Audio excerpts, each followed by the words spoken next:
ॐ सहनाववतु सहनौ भुनक्तु सह वीर्यङ्करवावहै तेजस्विनावधीतमस्तु मा विद्विषावहै। ॐ शान्ति शान्ति शान्तिः। हरिः ॐ श्रीगुरुभ्यो नमः। हरिः ॐ।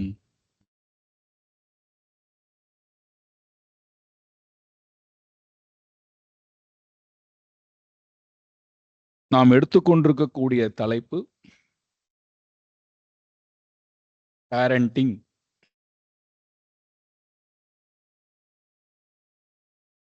பெற்றோர்களுடைய தன்மை, பெற்றோர்களுக்கு இருக்க வேண்டிய தன்மை, இதுதான் நாம் எடுத்துக்கொண்டிருக்கக்கூடிய தலைப்பு. உங்களுடைய மனதிலே நிறைய கேள்விகள் எழ வேண்டும், எழலாம். எதற்கு எங்களுக்கு இந்த தலைப்பை கொடுத்தீர்கள்? என்ன அவசியம் வந்தது எங்களுக்கு? நாங்கள் இந்த விஷயத்தை தெரிந்து கொண்டு என்ன செய்ய போகிறோம்? இந்த அறிவினாலே எங்களுக்கு என்ன பிரயோஜனம்?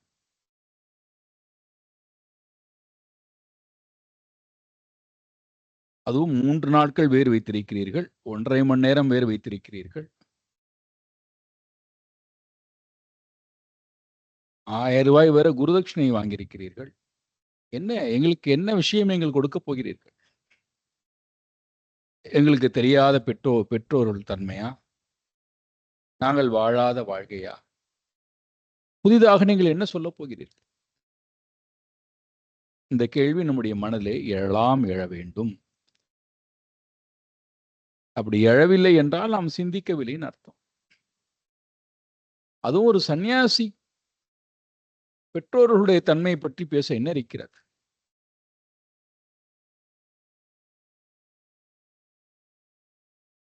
அவருக்கு என்ன அனுபவ அறிவு இருக்கிறதா?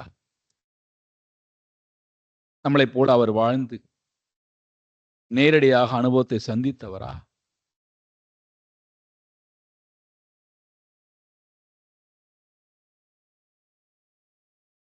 இந்த கேள்வியெல்லாம் உங்களுடைய மனதிலே எழுந்தால் வைத்துக் கொள்ளுங்கள். விடை என்பது உங்களுக்கு கிடைக்கலாம், கிடைக்கும்.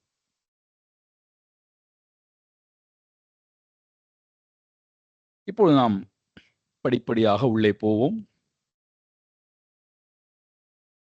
பெற்றோர்கள் என்கின்ற அழகான தமிழ் சொல். பெற்றோர், இங்கிருந்து துவங்குறோம்.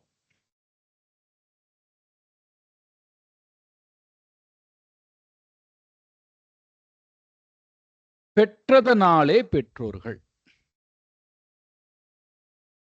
நல்ல சொல்லலவா? பெற்றதனால் பெற்றோன். பெறவில்லை என்றால் அவன் பெற்றோன் கிடையாது, இல்லையா? பெற்றதனால் பெற்றோர்.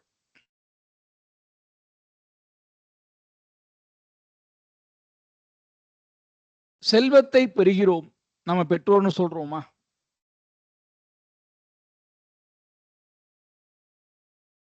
வீட்டை பெறுகிறோம், பெற்றோர்னு சொல்றோமா? பெற்றோர்னு சொல்றோமா?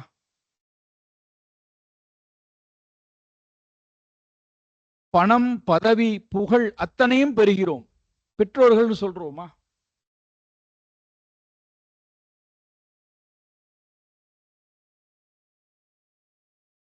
கோடிக்கணக்கான செல்வங்களை சேர்த்து வைத்திருக்கிறோம், பெற்றோர்னு சொல்லலாமா?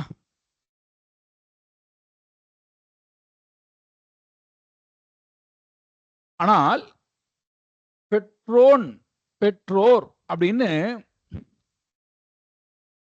ஒரு ஜீவனை பெற்றதற்கு பிறகு பெற்றோர் அப்படிங்கிற ஒரு சொல்லானது உச்சரிக்கப்படுகிறது.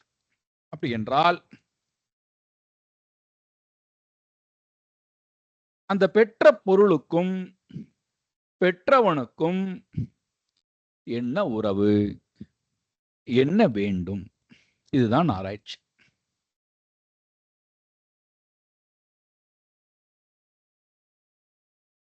பெற்றோன், பெற்றேன், புகழை பெற்றேன் அப்படின்னா நம்ம பெற்றோன்னு சொல்றது இல்லை, பெற்றோர், பெற்றோர்கள். அப்போ ஒரு ஜீவனை பெற்றால் மட்டும் பெற்றோர்.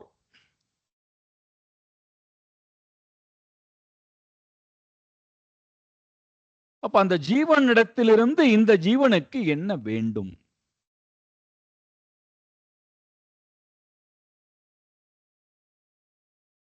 அந்த ஜீவனிடத்திலிருந்து ஜீவனுக்கு என்ன விஷயத்தை அந்த ஜீவன் சொல்ல வந்திருக்கிறது?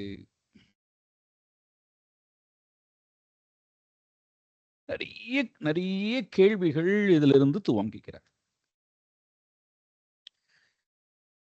இப்போ முதல் படியா என்ன பார்த்திருக்கோம்னா, பெற்றோன் அப்படின்னா ஒரு ஜீவனை பெற்றதனால் பெற்றோன். இப்போ அடுத்த இரண்டாவது படிக்கு போறோம். குறித்து கொண்டே வாருங்களேன். உங்களுக்கு நிறைய கேள்விகள்லாம் வந்ததுன்னா எழுதி வைத்துக் கொள்ளுங்கள். இப்போ இந்த வகுப்பு முடிந்ததுக்கு பிறகு நான் எப்பொழுது நிறுத்துகிறேனோ அதிலிருந்து உங்களுடைய கேள்வி பதில் என்பது தொடங்கும். அப்போ நீங்கள் கேள்விகள் இது சம்பந்தமாக கேட்கலாம். ஓகே. இப்போ முதல் படி என்ன பார்க்கிறோம்? பெற்றோன். அப்போ ஒரு ஜீவனை பெற்றதனால் பெற்றோன். ஜீவனை பெறவில்லை என்றால் அவன் பெற்றோன் கிடையாது. மற்ற பொருள்களை பெறுவதனாலும் அவன் பெற்றோன் என்று சொல்லுவதும் கூப்பிடப்படுவதும் கிடையாது. இது நம்ம எல்லாருக்கும் தெரிஞ்சதுதான். இரண்டாவது படிக்க போறோம். பெற்றோன் அப்படின்னு சொல்லியாச்சுன்னா, பெறுதல் அப்படின்னா அது எங்கிருந்தோ இங்கு பெறப்படுகிறது.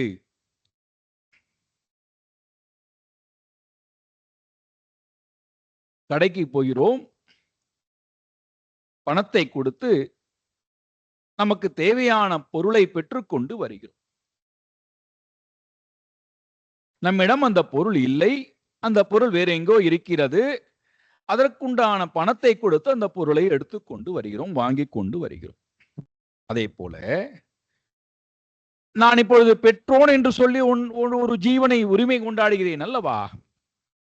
அந்த பொருள் பெறப்பட்ட பொருள் அப்படின்னா அந்த பொருள் எங்கிருந்தோ வாங்கப்பட்டிருக்கிறது.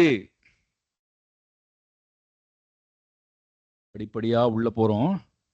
கவனமாக வாருங்கள், கூட வாருங்கள். ரொம்ப அழகா இருக்கும்.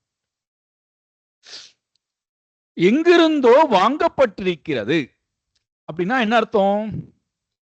எங்கிருந்தோ வாங்கப்பட்டிருக்கின்றது என்றால் வாங்குவதற்கு உண்டான தகுதி என்னிடம் இருப்பதனால் வாங்கியிருக்கிறேன். ஒரு பொருளை நான் வாங்கிக் கொண்டு வருகிறேன் என்றால் அதற்குண்டான தகுதி இருந்ததனால் வாங்கிக் கொண்டு வந்திருக்கிறேன். அதே போல பெற்றோர் என்று சொல்லும் போது அந்த பெறுவதற்கு உண்டான தகுதி என்னிடம் இருந்ததனால் நான் அந்த பொருளை வாங்கிக் கொண்டு வந்தேன். ஒரு கடையிலே பல பொருள்களை பல இடத்திலிருந்து சேகரித்து வைத்து யாருக்கு என்ன பொருள் தேவையோ அந்த பொருளை வியாபாரம் செய்வது அந்த வியாபாரியினுடைய நோக்கம். அதே போல பெரும் வியாபாரி இறைவன். பெரும் வியாபாரி.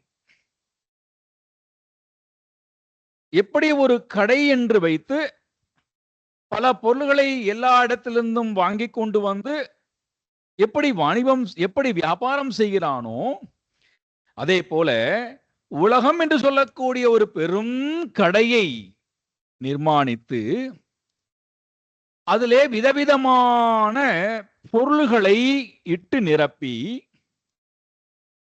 யார் யாருக்கு என்னென்ன பொருள் தேவைப்படுகிறதோ அந்த பொருளை எல்லாம் கொடுக்கக்கூடிய இடத்திலே படைத்தவன் இருக்கிறான்.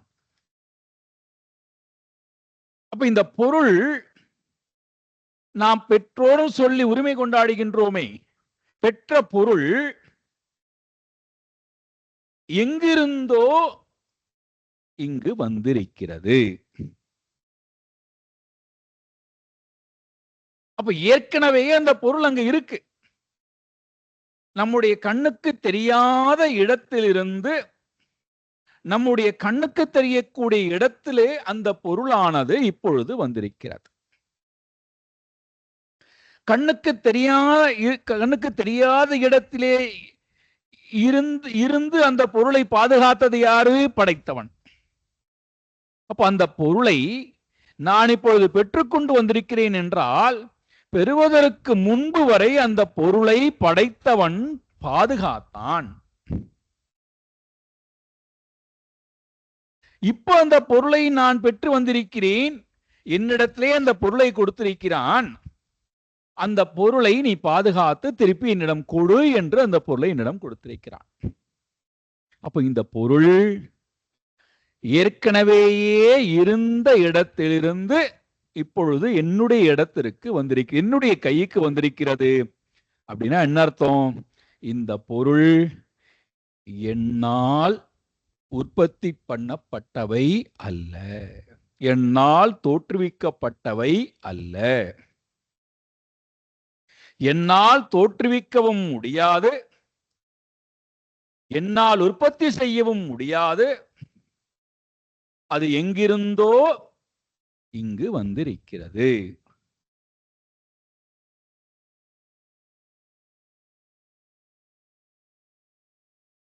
எங்கிருந்தோ இங்கே வந்திருக்கின்றது என்றால்,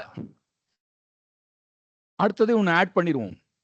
எங்கிருந்தோ இங்கு வந்திருக்கின்றது என்றால், இங்க எத்தனை நாள் அது இருக்க வேண்டும் என்று படைத்தவன் எழுதி வைத்திருக்கிறானோ அத்தனை காலம் இருக்கும்.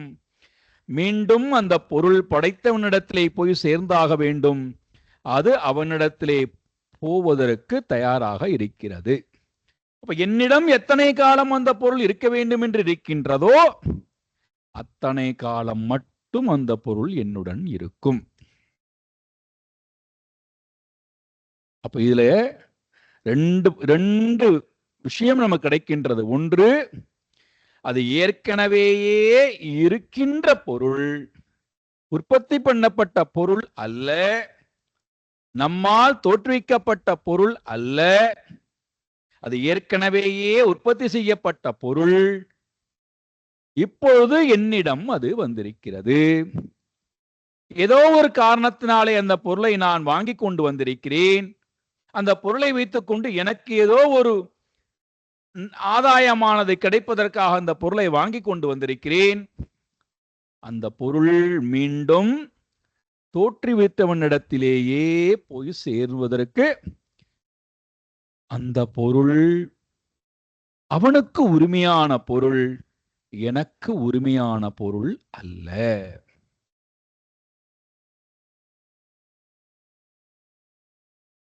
இரண்டாவது. மூன்றாவது, எங்கிருந்தோ ஒரு பொருள் இங்கே வந்திருக்கிறது அப்படின்னா, அது என்னிடத்திலே வந்திருக்கிறது அப்படின்னு சொன்னா, அந்த பொருள் எதற்காக படைக்கப்பட்டதோ அதன் பிரகாரம்தான் அந்த பொருள் வாழுமே தவிர, என்னிடத்திலே வந்தது என்பதற்காக, எனக்கு கொடுக்கப்பட்டிருக்கின்றது என்பதற்காக, என்னை போல வாழணும், என்னுடன் வாழணும் அப்படின்னு நாம் அந்த பொருளிடத்திலே உரிமை கொண்டாட முடியாது. பாருங்கள், உங்களை நிறைய சிந்திக்க தூண்டிக்கொண்டே வரேன். பாருங்க, நிறைய சிந்திக்கலாம். ரொம்ப அழகான நிறைய நிறைய தெளிவு என்பது கிடைக்கும். உங்கள் மூலமா நான் சிந்திக்கிறேன். உங்களுக்கு தான் நான் தேங்க்ஸ் சொல்லணும்.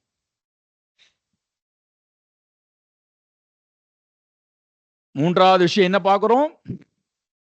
எங்கிருந்தோ ஒரு பொருள் இங்கே வந்திருக்கின்றது என்றால், அந்த பொருள் அதனுடைய பிறப்பு எதற்காக உண்டோ அதன் பிரகாரம்தான் அந்த பொருள் வாழுமே தவிர, நமக்காக, நம்மிடம் அந்த பொருள் வந்துவிட்டது என்பதற்காக, நம்முடன் இருக்கின்றது என்பதற்காக அந்த பொருள் நம்முடன் வாழ்வது, நம்முடைய விருப்பத்திற்காக வாழ்வது, நம்முடைய நோக்கத்திற்காக வாழ்வது, நாம சொல்வதையெல்லாம் கேட்டு வாழ்வது என்பது நிச்சயமாக இருக்காது.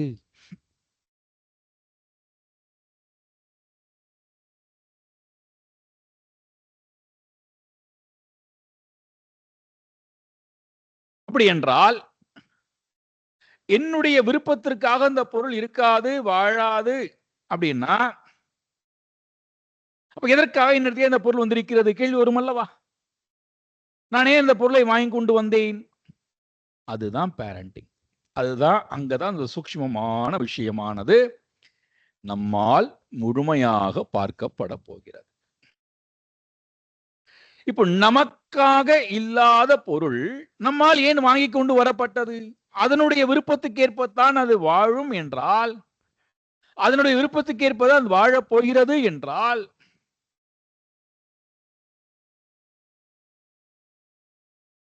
அதனால தான் இந்த இடத்துல இன்னும் ஒருபடி மேல போறேன். நம்மால ஏன் பல விஷயங்கள், பல கேள்விகளுக்கு விடை கிடைக்காமல் இருக்கிறது? சாஸ்திரம் மட்டும்தான் அதுக்கு விடை கொடுக்கும், வேற எதுவும் கொடுக்காது. வேற யாராலும் கொடுக்க முடியாது. நம்முடைய மனதிலே பல கேள்விகள் இங்க எழும். இந்த இந்த 3வது பாயிண்ட்ல பல கேள்விகள் எழுந்தாகணும். எங்கிருந்தோ ஒரு பொருள் இங்கே வந்திருக்கிறது, நம் மூலமாக அது வெளிப்பட்டு வந்திருக்கிறது, நமக்கும் அதற்கும் எந்த சம்பந்தமும் இல்லை, நம்மிடம் அந்த பொருள் இப்பொழுது ஒப்படைக்கப்பட்டிருக்கிறது. அந்த பொருள் ஏற்கனவே படைக்கப்பட்ட பொருள் ஏதோ ஒரு காரணத்திற்காக படைக்கப்பட்டிருக்கின்றது என்றால், அந்த பொருள் அதனுடைய காரணத்திற்காகத்தான் வாழுமே தவிர நமக்காக வாழாது என்றால்,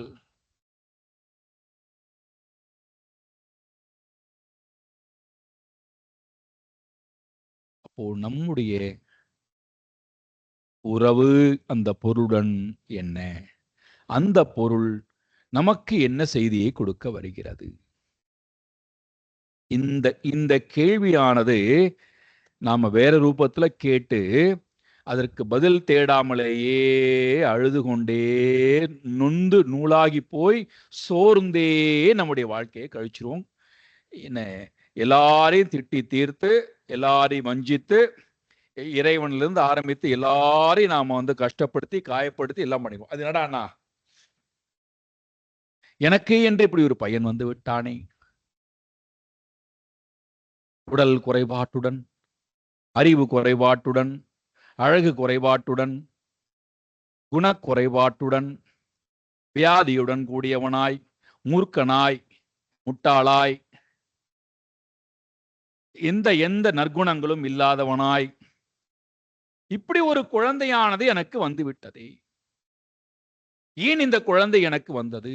என்னால் ஏன் இந்த குழந்தை தோற்றுவிக்கப்பட்டது? நான் என்ன பாவம் செய்தேன் இந்த குழந்தையை இப்படி பெற்று எடுப்பதற்கு? எனக்கு ஏன் இப்படி ஒரு குழந்தை பிறந்திருக்கிறது? அங்கஹீனமாக எனக்கு ஏன் இப்படி ஒரு குழந்தை பிறந்தது? இது ஒரு சாராருடைய கேள்வியா இருக்கும். ஒரு சாராருடைய கேள்வி, எனக்கு ஏன் இப்படி வியாதியோட கூடிய குழந்தை பிறந்திருக்கிறது? எனக்கு ஏன் அந்த மாதிரியான இருக்கக்கூடிய மக்களுடைய குழந்தையை போல எனக்கு ஏன் இல்லை? எனக்கு ஏன் என்னுடைய குழந்தைக்கு ஏன் இவ்வளவு அறிவு குறைபாட்டுடன் கூடிய குழந்தை பிறந்திருக்கிறது? பைத்தியக்காரனாக, குருடனாக, செவுடனாக, வியாதியஸ்தனாக, மூளை வளர்ச்சி இல்லாதவனாக, இப்படி ஏன் எனக்கு குழந்தை பிறந்தது? ஏன் இறைவன் எனக்கு இப்படி ஒரு குழந்தையை கூட தந்திட்டார்?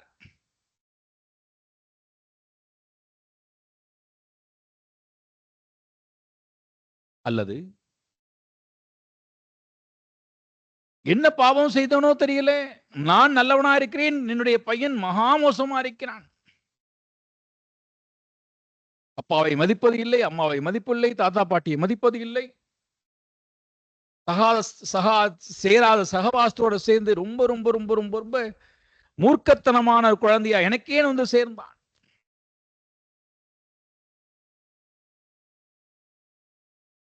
இதெல்லாம் நம்ம நம்முடைய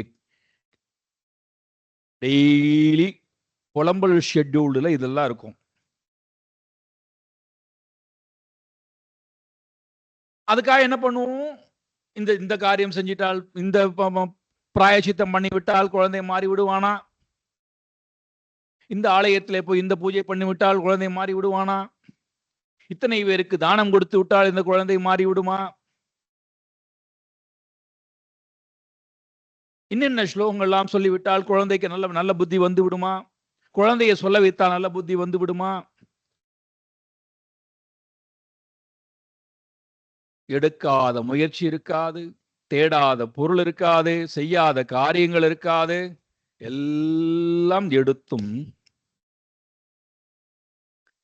நீங்க வந்து பாத்தீங்கன்னா, அந்த குழந்தைக்காக நேரத்தை செலவு செய்து, அறிவை செலவு செய்து, உங்களுடைய முழு சக்தியை, முயற்சியை செலவு செய்து, பணத்தை செலவு செய்து, பொருள்களை செலவு செய்து, உங்களுடைய ஆயுள் ஆரோக்கியத்தை செலவு செய்து, உங்களுடைய அன்பை எல்லாம் கொட்டி காமித்து, உங்களுடைய முழு பாதுகாப்பு உணர்வையும் அந்த குழந்தைக்கு கொடுத்து, உங்களோட செல்வத்தை எல்லாம் அந்த குழந்தைக்கு எழுதி வைக்கிறேன்னு சொல்லியும் கூட, அந்த குழந்தைக்காக நீங்கள் எல்லாம் செய்ய தயாராக இருந்தாலும் அந்த குழந்தையிடத்துல ஒரு மாற்றமும் இல்லை. அப்போ உங்க மனதுல ஒரு கேள்வி வருகிறது, இந்த குழந்தையை நான் ஏன் பெற்றேன்?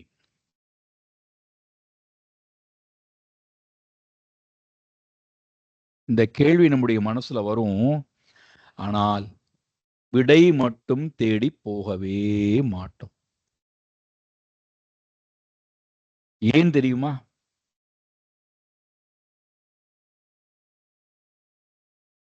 முதல் காரணம், நம்முடைய அகங்காரம் போக விடாது.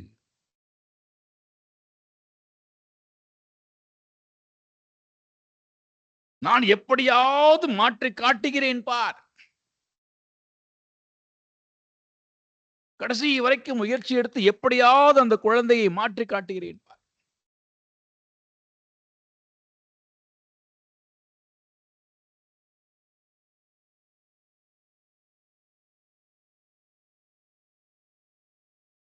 அதனால்தான் இரண்டு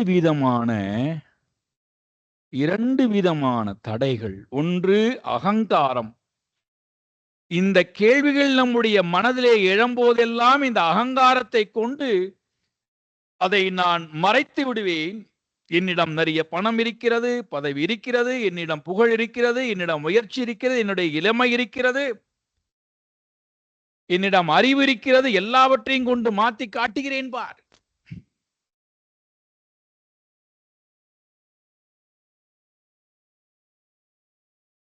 அல்லது எனக்கு இப்படி ஒரு நிலைமை வந்துவிட்டதே என்கின்ற அந்த ஒரு எண்ணம் இவனுக்கு தாழ்வு மனப்பான்மையை கொடுத்து, இவனை கூனை குறுக வைத்து, இந்த துன்பத்தை யாரிடத்திலுமே நான் பகிர்ந்து கொள்ளக்கூடாது, என்னோடையே நான் வாழ்ந்து விட்டு போய்விடுகிறேன்.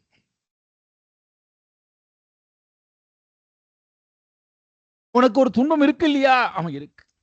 அதை நீ மாற்றிக்கொள்வதற்கு முயற்சி எடுக்க மாட்டாயா? அதெல்லாம் வேண்டாம். அப்படியே நான் அழுது கொண்டே புலம்பிக் கொண்டே என்னுடைய வாழ்க்கையை கூனி குறுகி வாழ்ந்து விட்டு போய்விடுகிறேன். அதனால இப்பேற்பட்டவர்கள் என்ன செய்வார்கள்? ஒருவன் அகங்காரி அல்லவா? அதனால தன்னுடைய அகங்காரத்தை வைத்துக்கொண்டு எல்லா முயற்சி எடுத்து அந்த அகங்காரமானது தவிடுபொடியாகின்ற வரை அந்த அகங்காரத்தை விட்டவன் வெளியிலே வருவதற்கு தயாராக இல்லை. அப்பேற்பட்டவன் சரியான பாதையை, சரியான அறிவை நாடுவதற்கு அவன் தயாராக இல்லை.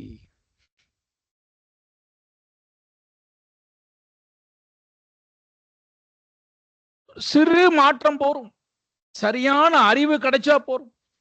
ஆனா அந்த அறிவை வாங்குவதற்கு அவனுடைய அகங்காரம் விடாத காரணத்தினால பல வருடங்களை, 30 வருடம், 40 வருடம், 50 வருட காலங்களை வீணாக வரையம் பண்றான்.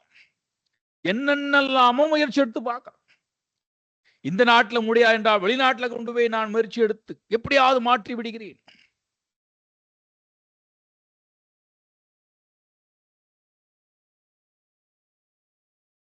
இப்பேற்பட்டவன் தன்னுடைய அகங்காரத்தை வைத்து கொண்டு எல்லா முயற்சியும் எடுத்து எந்த மாற்றத்தையும் உணர முடியாமல் மனதுல அத்தியந்தமான கோபத்துடனும் வெறுப்புடனும்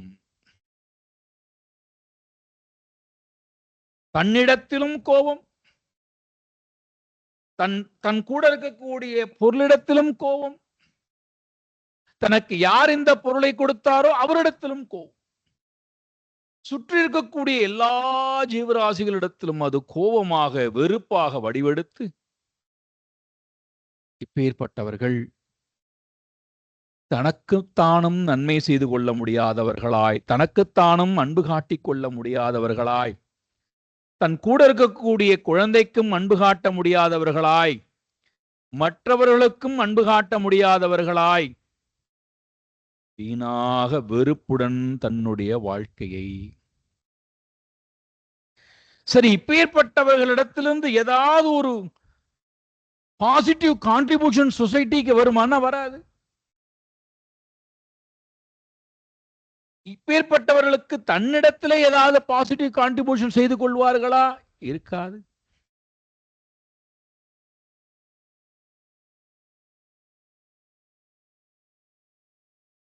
காரணம் அகங்காரம்.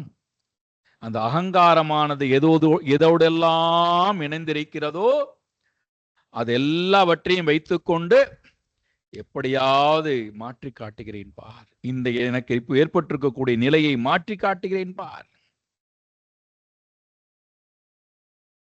இல்லையா? அது இல்லையா? தன்னைத்தானே வேதனைக்கு உட்படுத்தி கொண்டு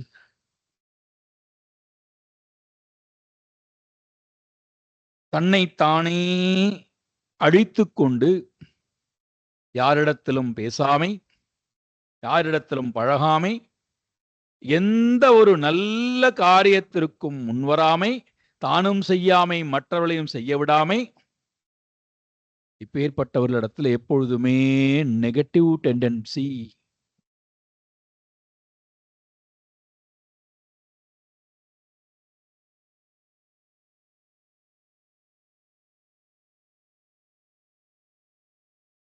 அதனால்தான் இந்த ரெண்டு குணங்கள், ஒன்று அகங்காரம், மற்றொன்று சோகம்.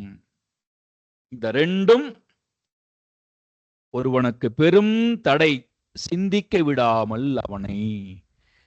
தான் எவ்வளவு முயற்சி எடுத்தும் ஒரு லாபமும் இல்லையே, அப்ப அந்த பொருள் எதற்காக இங்கே இருக்கிறது? What is the purpose? என்ன காரணத்திற்காக இந்த பொருள் இங்கே என்னிடம் கொடுக்கப்பட்டிருக்கிறது?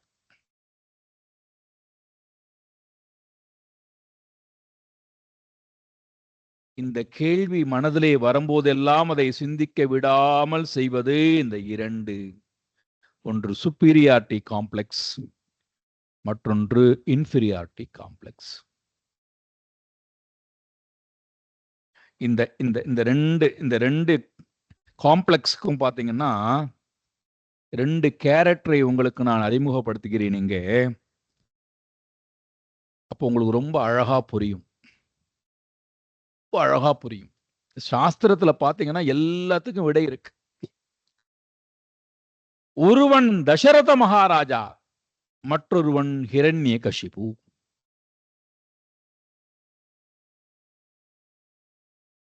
அகங்காரத்தினுடைய உச்சத்துல இருந்து எல்லோரையும் மாற்றி காட்டுகிறேன் பார், படைப்பையே மாற்றி காட்டுகிறேன் பார், படைப்பையே என் காலிலே போட்டு மிதிக்கிறேன் பார், எல்லா படைக்கப்பட்ட பொருளும் எனக்கு அடிமையாக இருக்க வேண்டும் பார், என்னுடைய நன்மைக்காக எல்லா பொருளும் இருக்க வேண்டும் பார் என்று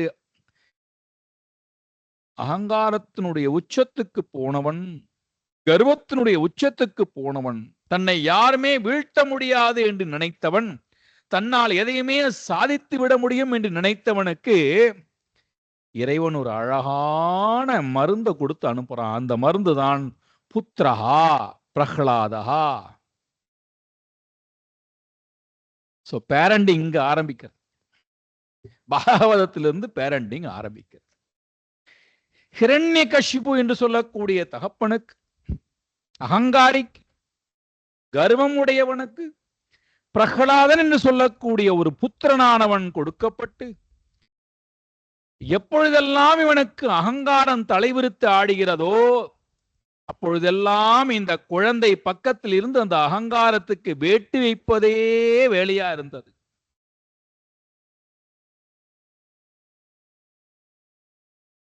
இன்னொருவன் தசரதன் தன்னுடைய பையனை தன்னுடனேயே வைத்துக் கொள்ள வேண்டும். ஒருவன் தன் கட்டுப்பாட்டுல வச்சுக்கணும், தனக்கு அடிமையா வச்சுக்கணும், புத்திரனை தன் அடிமையா வச்சுக்கணும். உலகத்தில் இருக்கக்கூடிய எல்லா ஜீவனும் அடிமையா இருப்பதை போல தன் பிள்ளையும் தனக்கு அடிமையா இருக்கணும். அது சுப்பீரியாரிட்டி காம்ப்ளெக்ஸ். தன்னை மீறி யாரும் போயிடக்கூடாது, தன்னை மீறி தன் பையன் போயிடக்கூடாது. அறிவிலோ, அழகிலோ, அனுபவத்திலோ, வெற்றியிலோ, செல்வத்திலோ, வாழ்க்கையிலோ எதுலையுமே தனக்கு மேல பையன் போயிடக்கூடாது. எத்தனை அப்பா கேரக்டர்ஸ் இப்படி இருக்கு.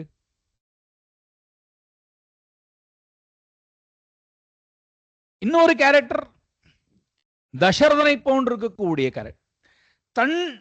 அவன் தன் அடிமையா வச்சுக்கணும்னு நினைக்கிறான். இவன் தன்னுடனேயே வைத்துக் கொள்ள வேண்டும்.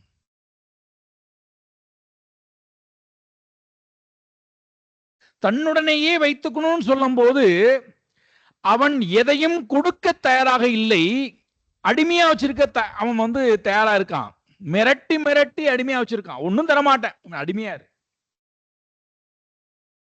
இவன் தன்னிடத்துல இருக்கணும் என்பதற்காக தன்னிடத்துல இருக்கக்கூடிய பொருளை எல்லாம் கொடுத்துறேன்ப்பா, ராஜ்யத்தை கொடுத்துடுறேன், உனக்கு செல்வத்தை கொடுத்துடுறேன், உனக்கு மனைவியை கொடுத்துடுறேன், உனக்கு குழந்தையை கொடுத்துடுறேன், வீட்டை கொடுத்துடுறேன், எல்லாத்தையும் உன்கிட்ட கொடுத்துறேன்பா, என்னை விட்டு மட்டும் போயிடாதடா கண்ணா, என்னுடனே இருப்பா. 14 வருட காலம் காட்டுக்கு போக வேண்டும் என்று சொன்ன போது நூற்றுக்கணக்கான லாரியில டன் கணக்கில் இருக்கக்கூடிய, நாம சொல்லுவோம் அல்லவா, ஷிப்ல பெரிய பெரிய கண்டெய்னர்களை சாமான்கள் கடத்துவார் அல்லவா, அந்த போல அந்த காலத்திலேயே கண்டெய்னர்கள்ல ஸ்ரீ ராமச்சந்திரமூர்த்தி அயோத்தியாவிலிருந்து பிரிந்து காட்டுக்கு போய் அங்கே இந்த வாழ்க்கையை வாழணும் என்பதற்காக எல்லா சாமான்களையும் தயார் பண்ண சொல்லி அரண்மனைக்கு வெளியில் நின்று கொண்டிருக்கான். ஏன்? தன் பையன் தன்னுடனேயே இருக்க வேண்டும். அது அடிமையா இருக்கணும், இது தன்னுடனேயே இருக்க வேண்டும். என்ன வித்தியாசம்டான்னா, அது மிரட்டி மிரட்டி அடிமையா வைத்திருப்பது எந்த நன்மையும் கொடுக்க மாட்டேன். நீ எனக்கு அடிமையா இருந்தா உனக்கு நாய்க்கு ரொடு போடுற மாதிரி போடுறேன். எனக்கு அடிமையா இல்லாமல் நீ குறைப்பதை போல இருந்தால் ஒண்ணு நான் போட்டு தள்ளி. இங்கே எனக்கு நீ என் கூடவே இரு, எனக்கு மட்டுமே அன்பை கொடுத்து கொண்டிரு, வேற யாருக்கும் நீ அன்பை கொடுக்க வேண்டாம். நீ எனக்கு அன்பு கொடுக்கறதுனால உனக்கு நான் லஞ்சம் கொடுத்துட்றேன்ப்பா, நீ கேட்டதெல்லாம் கொடுத்துட்றேன், ஆனா என்னோடையே இரு.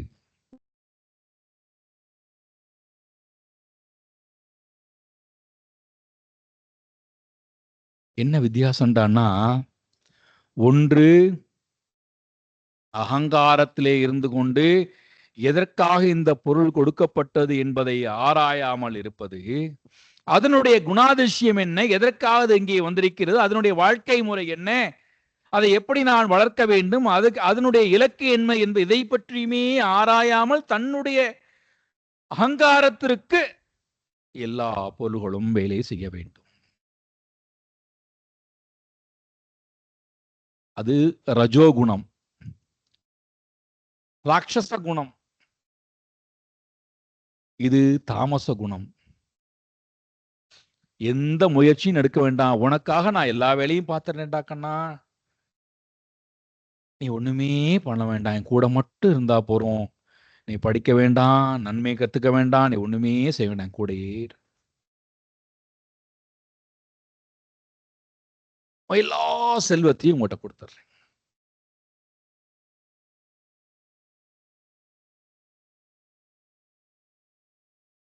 இந்த இரண்டு வகையிலும் நீங்கள் பார்த்தீர்கள் என்றால், ஒருவனுக்கு தாழ்வு மனப்பான்மை, ஒருவனுக்கு உயர்வான மனப்பான்மை, இரண்டுமே இரண்டு குழந்தைகளுடைய வாழ்க்கைக்கு பெரும் தடையாக இருந்த காரணத்தினாலே இறைவன் ஒரு புத்திரனின் மூலமாக எப்பொழுதெல்லாம் இவனுக்கு அகங்காரம் வருகிறதோ அப்பொழுதெல்லாம் தட்டிக்கொண்டே இருக்க வைக்கிறான். அகங்காரிய சுப்ரீம் என்ன வந்துதா தட்டு. இன்னொருவன் மோகவயப்பட்டானேயானால் எவ்வகையிலும் அது இந்த குழந்தைக்கு நன்மை அல்ல. ஆயினாலே இந்த குழந்தையை அவனிடத்து முதல்ல பிரித்து விடு. அந்த குழந்தைக்கும் அது நன்மை, இவனுக்கும் அது நன்மை பயக்க வேண்டும். ஆகையினாலே அந்த குழந்தையை மோகமயப்பட்டிருக்கக்கூடிய அந்த ஜீவனிடத்திலிருந்து முதல்ல பிரித்து விடு.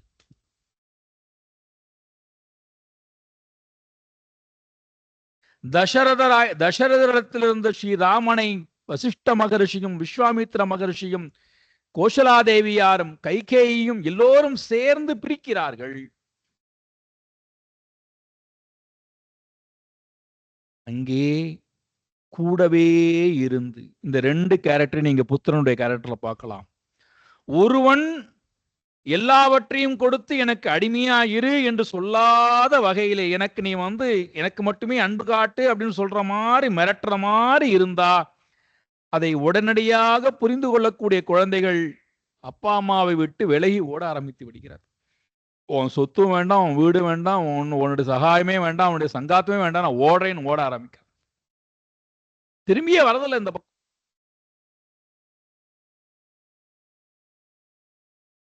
இன்னொருவன் அகங்காரியாக இருந்து நான் எப்படியாவது என் குழந்தைக்கு நான் நன்மையை செய்து விடுகிறேன் பார், என் குழந்தை எப்படியாவது மாற்றி விடுகிறேன் பார்.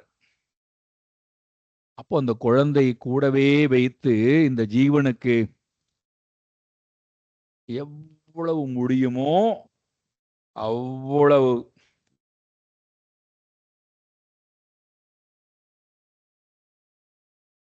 நீங்க என்ன வார்த்தை வேணா இட்டு நிரப்பிக் கொள்ளுங்கள்.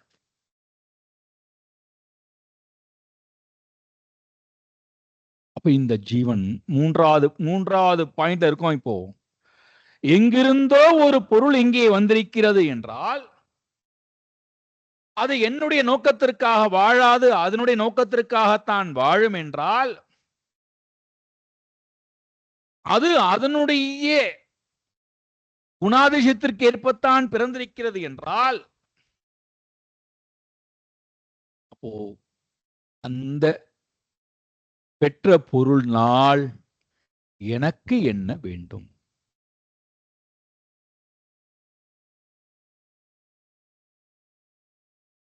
அந்த பொருள் எனக்கு என்ன செய்தியை கொடுக்க வந்திருக்கிறது? நான் அந்த பொருளை கொண்டு எப்படி வாழ்வது?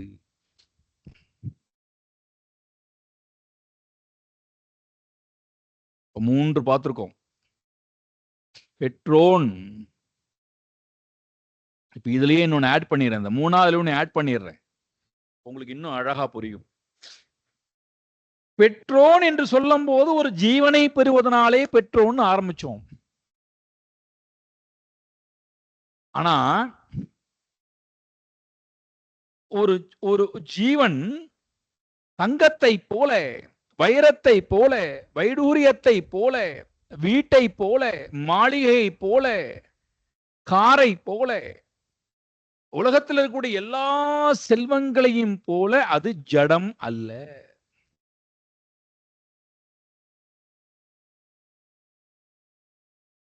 நாயை போல வாலாட்டிக் கொண்டே வரக்கூடிய பொருள் அல்ல. கொடூரமாக நடந்து கொள்ளக்கூடிய மிருகங்களை போல அல்ல. அப்ப இந்த ஜீவன் சிந்திக்கக்கூடிய ஜீவன், சிந்தித்து செயலாற்றக்கூடிய ஜீவன். அப்ப இந்த ஜீவனானது என்னிடத்திலே இங்கே கொடுக்கப்பட்டிருக்கின்றது என்றால்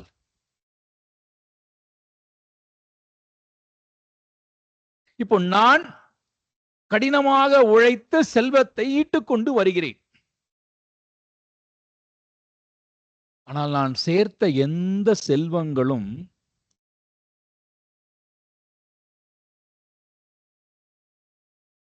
என்னுடைய விருப்பத்திற்கு ஏற்ப இருப்பது இல்லை, விருப்பத்திற்கு ஏற்ப வாழ்வதும் இல்லை. என்னுடைய தேவையான காலத்திலே அந்த பொருள் எனக்கு உதவுவதும் இல்லை. நீங்க எந்த பொருள் நமக்கு எப்ப அவசியம் தேவையோ அப்ப அந்த பொருள் நமக்கு உதவுவது இல்லை. அது ஜடம்.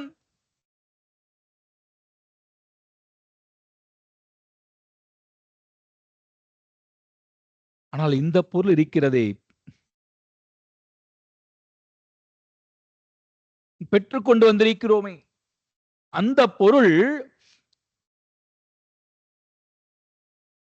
நம்மிடம் பேசுகிறது, நம்முடன் உறவாடுகிறது, நம்முடைய நன்மை தீமைகளை பார்க்கிறது, எல்லாம் பண்ணிக்கிறது.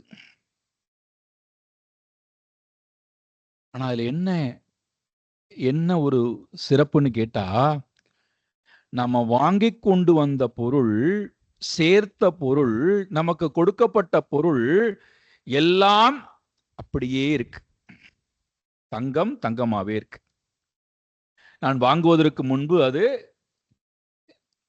தங்க கடையில இருந்தது. இப்பொழுது என் வீட்டினுடைய அறையிலே ஒரு பெட்டிக்குள்ள இருக்கு. அங்கும் தங்கமா தான் இருக்கு, இங்கும் தங்கமா தான் இருக்கு. ஒரு மாற்றமும் இல்லை. வாகன கடையிலே இருந்து என் வீட்டுக்கு வந்து வெளியிலே அதுவும் வாகனமாத்தான் இருக்கு. அதிலே ஒரு மாற்றம் இல்லை. ஆனால் நான் பெற்றிருக்கிறேனே ஒரு பொருள், பெற்றேன். அந்த பொருள் அறிவால் வளர்கிறது, அனுபவத்தால் வளர்கிறது, அகங்காரத்தால் வளர்கிறது, வயதால் வளர்கிறது, உணவால் வளர்கிறது, உடைமையால் வளர்கிறது, உள்ளத்தால் வளர்கிறது. அப்படி என்றால் அதை உள்ளிருந்து யார் வளர்க்கிறா?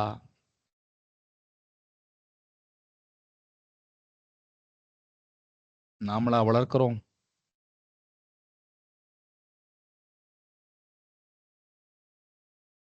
உள்ளிருந்து வரக்கூடிய உணர்வுகளாக இருக்கட்டும், உள்ளிருந்து வரக்கூடிய எண்ணங்களாக இருக்கட்டும், உள்ளிருந்து வரக்கூடிய விருப்பங்களாக இருக்கட்டும், உள்ளிருந்து வரக்கூடிய அந்த குழந்தையினுடைய தேடுதலாக இருக்கட்டும், உள்ளிருந்து வரக்கூடிய அந்த குழந்தையினுடைய நோக்கமாக இருக்கட்டும், உள்ளிருந்து வரக்கூடிய அந்த குழந்தையினுடைய ஆசையோ, வெறுப்போ, விருப்பமோ, பொறாமையோ, கோபமோ, தாபமோ எல்லாம் உள்ளிருந்து வருகின்றது அல்லவா? அதை எதையுமே நாம சொல்லிக் கொடுக்கலையே, அது எதுக்குமே நாம் காரணம் இல்லையே. நாம ஒண்ணுதான் பண்றோம், சோறு போட்டு வளர்க்கிறோம் உடம்ப. மற்றது எதுவுமே உள்ளிருந்து வரக்கூடிய எந்த ஒன்றுக்கும் நாம் சம்பந்தப்பட்டவர்கள் அல்ல. அப்படின்னா அந்த பொருளுக்கு உள்ள என்ன இருக்கோ அதுதான் வெளிப்படுகிறது. இது நல்லாவே தெரிகிறது நமக்கு. 2 ஏக்கர் நிலம் கொண்டிருக்கக்கூடிய ஒரு பெரிய தோட்டத்துல நாம மாங் விதையை விதைக்கிறோம் பூமியிலே. பூமி நமக்கு சொந்தம் அல்ல. நம்ம அதுக்கு பட்டா போட்டு நம்முடைய பெயர் இருக்குன்னா பூமி மாதாக்கு சொந்தம். தண்ணீர் ஜல பகவானுக்கு சொந்தம், காற்று வாயு பகவானுக்கு சொந்தம், அக்னி பகவானுக்கு சொந்தம், ஆகாசம் ஆகாசத்துக்கு சொந்தம். அப்ப இந்த விதை என்பது நமக்கு சொந்தம் அல்ல, விதைத்தவனுக்கு சொந்தம். இந்த விதை எங்கிருந்து வந்ததோ அதுக்கு சொந்தம். விதைத்த இடமும் நமக்கு சொந்தம் அல்ல, விதைத்த விதையும் நமக்கு சொந்தம் அல்ல, பஞ்சபூதங்கள் நமக்கு சொந்தம் அல்ல, அதில் இடக்கூடிய உரங்களோ எதுவும் நமக்கு சொந்தம் அல்ல. அப்ப இன்னும் நாம அந்த மரத்தை நான் என்னுடைய மரம் நான் வளர்த்தேன் அப்படின்னு சொன்னா, நீங்கள் அங்க என்ன செய்தீர்கள்? என்னுடைய பொருளை எதுவுமே நான் போடல. அங்க நான் போட்டது அங்க ஒன்னே ஒண்ணுதான், என்னுடைய முயற்சி. அந்த முயற்சியில அந்த விதையை நான் வளர்வதற்கு, செடியாக மரமாக அது ஆகுவதற்கு மிருகங்களிடத்திலிருந்து மனிதர்களிடத்திலிருந்து பாதுகாப்புங்கிற ஒரு முயற்சியை செஞ்சேன். அது ஒண்ணுதான் என்னுடைய வேலை. மற்றது எல்லாமே இங்கிருந்தே எடுக்கப்பட்ட பொருள். சரி, ஒருவேளை நீங்கள் உரிமை கொண்டாடுங்கள், என்னுடைய பணத்தினாலதான் நான் உதை வாங்கினேன், என்னுடைய பணத்தினாலதான் நான் ஜலம் வாங்கினேன், என்னுடைய பணத்தினாலதான் நான் வேலைக்கு ஆள் வைத்தேன், என்ன வேணா நீங்க உரிமை கொண்டாடி கொள்ளுங்கள். உங்களுடைய பணத்தினாலதான் உரம் வாங்கினீர், எல்லாம் ஓகே. அப்போ உங்களுடைய பணத்தினாலதான் விதை. அப்போ விதையும் நம்மளால உற்பத்தி பண்ணப்பட்டவை அல்ல, அது எங்கிருந்தோ வாங்கி கொண்டு வரப்பட்டிருக்கு. அப்போ இங்க நான் உரம் வைத்தேன், நல்ல உரம் வைத்தேன், நல்ல தண்ணீர் விட்டேன், நல்ல மணல் அடித்தேன், நல்ல நல்ல பூச்சி மருந்தெல்லாம் அடித்தேன், நல்ல சூரிய ஒளி படும்படியாக எல்லாம் செய்தேன், எல்லாம் சரி. கடைசியில் அந்த அந்த விதையானது மரமாக மாறி, பூவாக மாறி, காயாக மாறி, கனியாக மாறி, முதல் கனியை நாம சுவைக்கிறோம், வாயில வச்சா ஒரே புளிப்பா இருக்கு.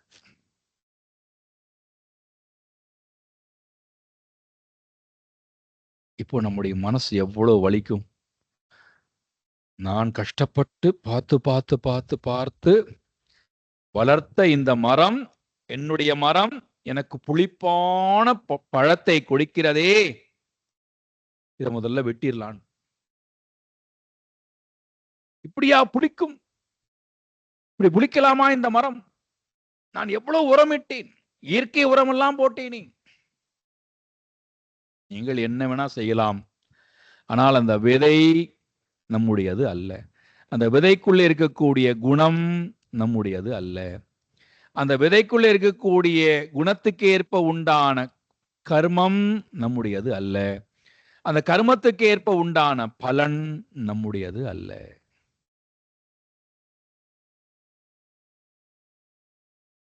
அதுல எவ்வகையிலும் நமக்கு உரிமை கொண்டாடுவதற்கோ, அதுல எவ்வகையிலும் நான் கர்வப்படுவதற்கோ, அதுல எவ்வகையிலும் நான் சோர்வடைவதற்கோ எப்படி அருகதை அற்றவனோ, அதே போல பெற்றோன், நான் பெற்றிருக்கிறேன் ஒரு பொருளை என்றால், அந்த பொருள் அதற்கு என்று ஒரு குணத்துடன், அதற்கு என்று ஒரு தேகத்தை எடுத்துக்கொண்டு, அதற்கு என்று சில அஜெண்டான்னு சொல்றோம் அல்லவோ ஆங்கிலத்துல, அதற்கு என்று சில ஒரு வாழ்க்கை முறையை வைத்துக்கொண்டு அது வாழ்வதற்காக வந்திருக்கிறது. அந்த அந்த பொருளுக்கு நான் ஒரு பாதுகாவலனாக இருப்பதற்காக அந்த பொருளை நான் இப்பொழுது வாங்கி கொண்டு வந்திருக்கிறேன். நான் பாதுகாவலனாக இருக்கக்கூடிய இடத்துல அந்த பொருளிடத்திலே போய் எப்பொழுதாவது நான் உரிமை கொண்டாடினேன் என்றால், அப்போ அந்த பொருள், நாம இந்த கேள்வி கேட்கும் போதெல்லாம் பதில் கிடைக்காது. நான் உனக்கு எல்லாம் செய்தேனே, நான் உனக்கு அறிவை கொடுத்தேனே, உனக்கு நான் அன்பை கொடுத்தேனே, உனக்கு நான் நேரத்தை கொடுத்தேனே, உனக்கு பணத்தை கொடுத்தேனே, நீ என்னுடைய குணத்தை போல இல்லையே, நீ என்னை போல நீ பேசவில்லையே, என்னை போல நீ விருப்பமுடையவனா இல்லையே.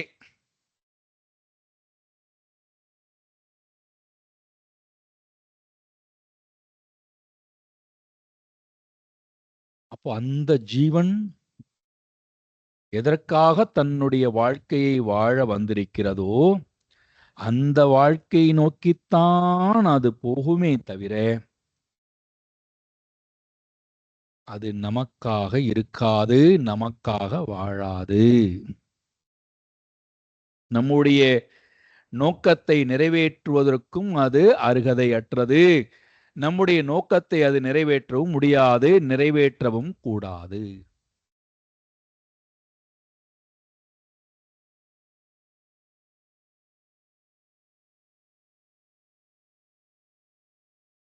அப்படின்னா அப்ப உங்க மனசுல அடுத்த கேள்வி வரும், அப்ப எதுக்கு தான் இந்த பொருள்?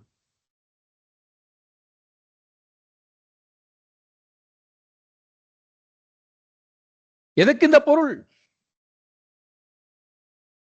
எவ்வகையிலும் அது எனக்கு நன்மையை கொடுக்காது, பிரயோஜனப்படாது, அது அதனுடைய வாழ்க்கையைத்தான் வாழப்போகிறது, வாழ வந்திருக்கிறது என்றால், then why should I have useless things in my life? எதுக்கு இந்த பொருள்? எனக்கு என்ன அவசியம் வந்து இந்த பொருளை வச்சு நான் சுமக்கணும்னு?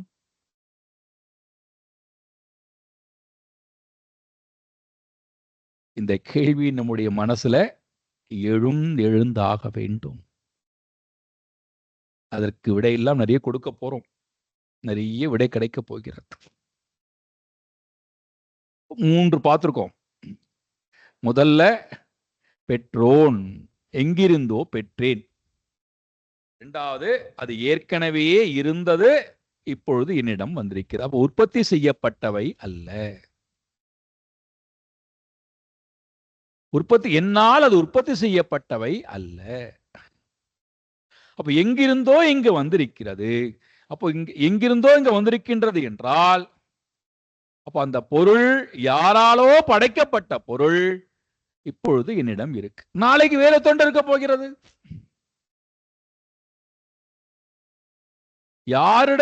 யாராலோ படைக்கப்பட்ட ஒரு பொருள் இப்பொழுது என்னிடம் வந்திருக்கிறதற்கு காரணம் என்ன? அது தன்னுடைய வாழ்க்கையை வாழ்வதற்காக வந்திருக்கிறது. அப்ப என்னோட ஏன் வாழணும்? எனக்கு அதனால் ஏதோ ஒரு செய்தியானது கொடுக்கப்பட்டிருக்கிறது, அதற்காக அது என்னுடன் வந்திருக்கிறது.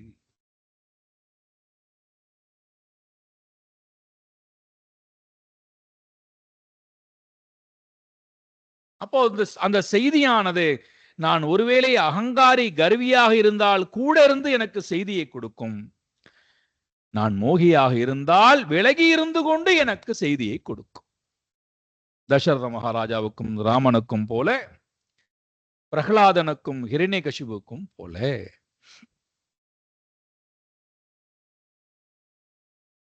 3வது. 4வது, அந்த பொருள் அதனுடைய சுபாவத்துக்கு ஏற்பத்தான் இந்த உலகத்துல வாழும்.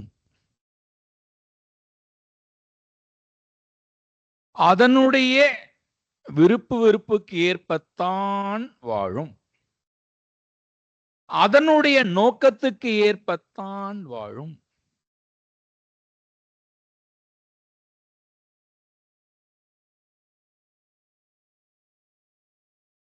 அதனுடைய இலக்கு என்னவோ அதற்காகத்தான் அது வாழும். இப்ப எனக்காக வாழக்கூடாதா? வாழக்கூடாது. வாழ்ந்தா நம்முடைய இலக்கு என்னன்னு தெரியாம போயிடும்.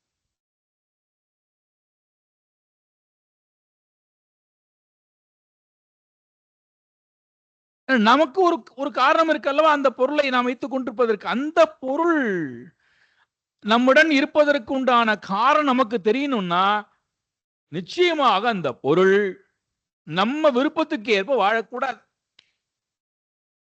நம்முடைய விருப்பத்தை நிறைவேற்றக்கூடிய பொருளாகவும் அது இருக்கக்கூடாது.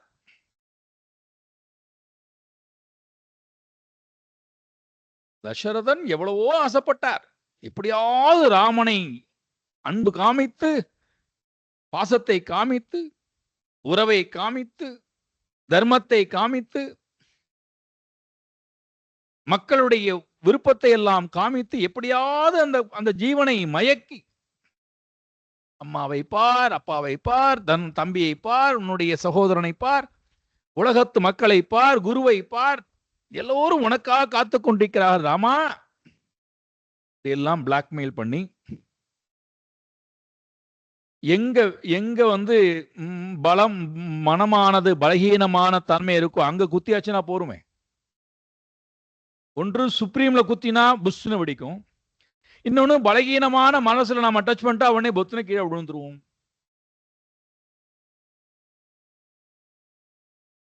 ஸ்ரீராமனிடத்துல அது எதுவுமே எடுபடவில்லை. அறுவாட்டில் போயிட்டார். அப்பா சொல்லுவதிலிருந்தும் காது கொடுத்து கேட்கல, அம்மா சொல்வதையும் காது கொடுத்து கேட்கவில்லை, போயிட்டார். தன்னுடைய வாழ்க்கையை நோக்கி அவர் போறார், தன்னுடைய நோக்கத்தை நோக்கி அவர் போகிறார். தன்னுடைய நோக்கத்தை நோக்கி போகும்போது கிஞ்சித்தளவும் இங்க சிந்தனை இல்லை.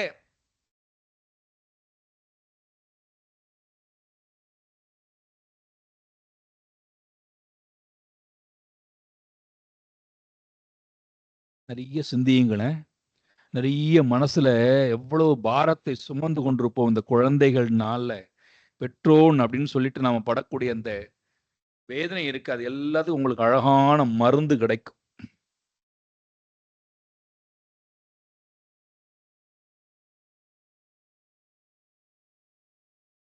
அப்போ அந்த ஜீவன், நான்காவது அந்த ஜீவன் அதனுடைய வாழ்க்கையை வாழ வந்திருக்கிறது. அதனுடைய வாழ்க்கையை நோக்கித்தான் அது போகும்.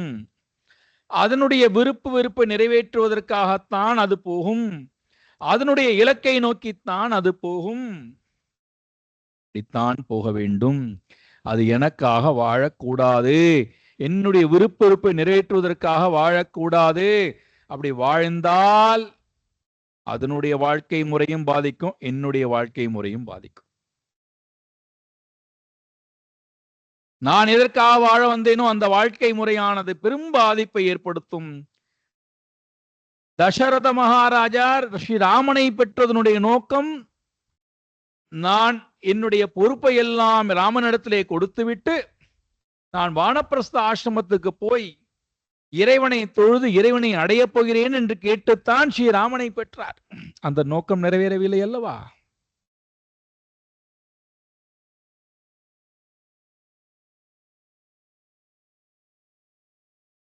அப்போ என்னுடைய விருப்பு வெறுப்பை நான் பெற்ற பொருளானது நிறைவேற்றுவதற்காக இருந்தது என்றால் என்னுடைய வாழ்க்கை முதல்ல பாதிக்கும். என்னுடைய வாழ்க்கையினுடைய இலக்கை நோக்கி நான் போகாமல் இங்கேயே இருந்து விடுவேன். அதனுடைய வாழ்க்கையும் அதனுடைய நோக்கத்தையும் நான் போக விடாமல் தடுத்து பிடிச்சு வச்சுப்பேன்.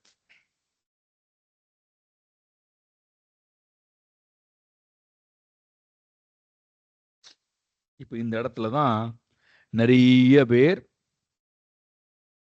நான் அப்படி பிறந்திருந்தா நல்லா இருந்திருக்கும், இப்படி வாழ்ந்திருந்தால் நன்றாக இருந்திருக்கும், முன்னாடியே இது நடந்திருந்தால் நன்றாக இருந்திருக்கும், இப்பொழுது நடந்து கொண்டிருக்கிறதே ஒரு பிரயோஜனமும் இல்லையே, என் வாழ்க்கை இப்படி வியர்த்தமாகி விட்டதே, இப்படி எல்லாம் பேசுவதை நம்ம கேட்டிருக்கோம்.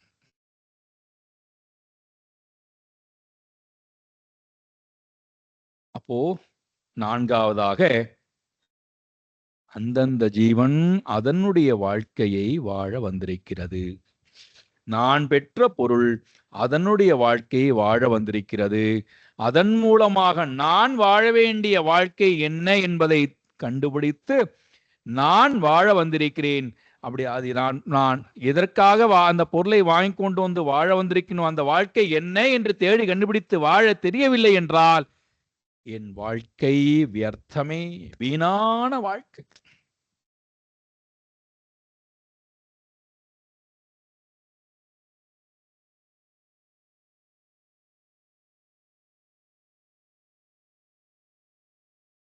அஞ்சாவது, நிறைய நிறைய நிறைய இருக்கு. நான் அஞ்சாவது பாயிண்டோடு நிப்பாட்டிக்கிறேன். அதுக்கப்புறம் டிபேட் போகணும், அதுக்கப்புறம் பிரசன்டேஷனுக்கு போகணும். எதற்காக அந்த பொருள் என்கிட்ட கொடுக்கப்பட்டிருக்குன்னு கேள்வி வருது அல்லவா? அப்போ அது நம்ம எதற்காகங்கிறதுக்கு நிறைய நம்மளிடத்துல கேள்விகள்லாம் கேட்க, அப்போ நிறைய பிராக்டிக்கலான விஷயங்கள்லாம் இந்தந்த காரணத்திற்காக இந்தந்த விஷயங்கள்லாம் இங்கே கொடுக்கப்பட்டிருக்குன்னு சொல்லணும். ஐந்தாவது,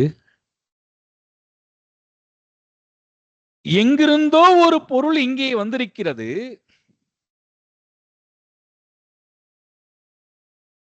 அப்ப நான் அதை உற்பத்தி பண்ணல, அப்ப என் மூலமாக அது வந்திருக்கு.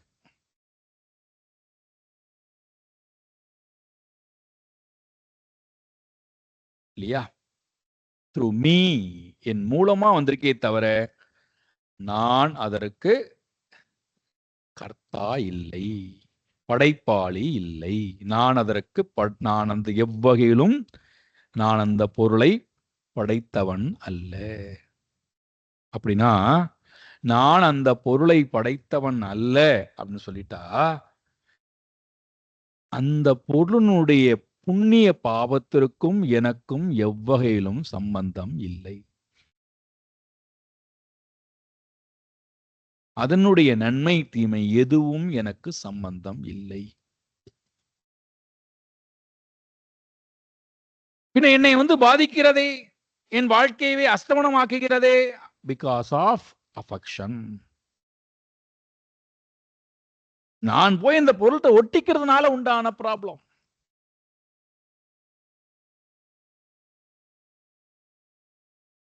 அறியாமையினால போய் ஒட்டிக்கிறோம். போய் அகங்காரத்தினால போய் நான் அந்த பொருளை இன்னொரு தக்க வச்சுக்கணும்னு நினைக்கிறேன். அதனால உள்ள ப்ராப்ளம். அதனுடைய நன்மை தீமை எதுவும் எனக்கு சொந்தம் அல்ல. அதுக்கு நன்மை நடந்தாலும் அது அதனுடைய விதையில இருக்கு. அந்த நன்மைக்கு நான் காரணம் அல்ல. அப்ப நான் கர்வப்பட வேண்டிய அவசியம் இல்லை. என்னாலதான் என் புள்ள இப்படி இருக்கான் பாத்தீங்களா, நான் தான் அதுக்கு எல்லாத்துக்கும் காரணம் இல்ல. நான் காரணம் அல்ல.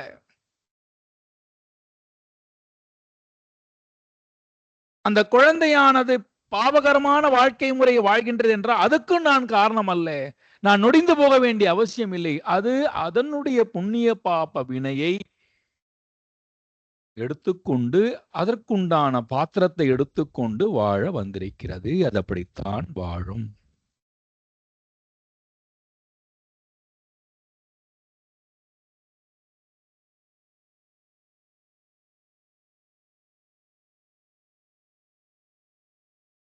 அப்போ இந்த இடத்துல உங்க மனசுல ஒரு கேள்வி வரும். அப்போ அந்த குழந்தை என்னோட இருக்கே, அப்ப நான் என்ன செய்யணும்? அது அதனுடைய புண்ணிய பாவ பலனுக்கு ஏற்பத்தான் வாழ வந்திருக்கு, வாழும் என்றால் அப்ப எங்களுடைய செயல்பாடு என்ன? பெற்றோருக்கும் அல்லவா? அப்ப அந்த பெற்ற எங்களுக்கு அந்த பொருளுக்கும் உள்ள உறவு என்ன? நாங்க என்னதான் செய்யணும் அப்படின்னா,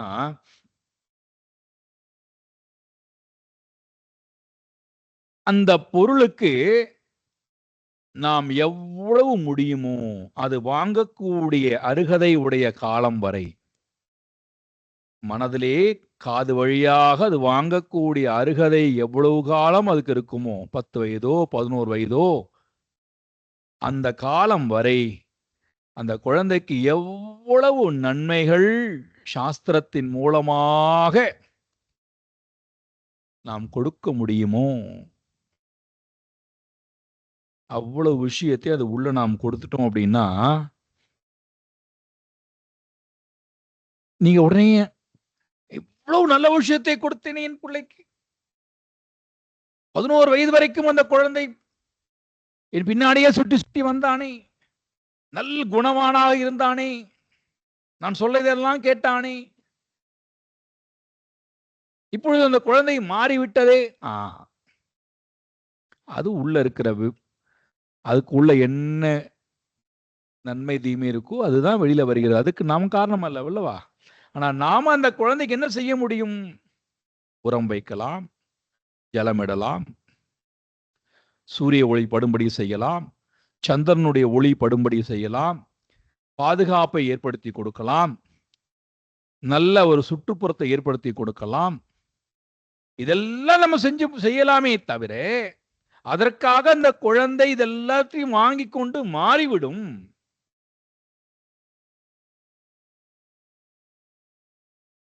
அது நடக்காது.